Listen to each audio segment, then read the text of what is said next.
আমি আপনাদের জন্য সত্য একটা ভিডিও নিয়ে আসছি, সেটা হচ্ছে তেলাপিয়া মাছের ফ্রাই।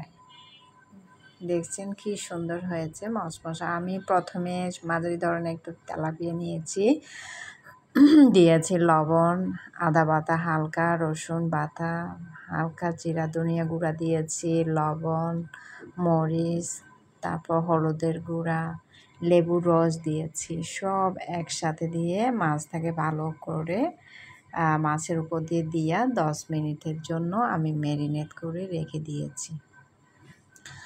দেখতে পাচ্ছেন আমি ভালো করে মাছের উপরে আমি মশলাগুলো দিচ্ছি। যে মাঝারি ধরনের একটা তেলাপিয়া মাছের সাইজ, যে ভালো করে মশলাগুলো লাগানোর পরে 10 মিনিটের জন্য ম্যারিনেট করে রেখেছি। এরপরে একটু ফ্রাই প্যানে ভাজতেছি।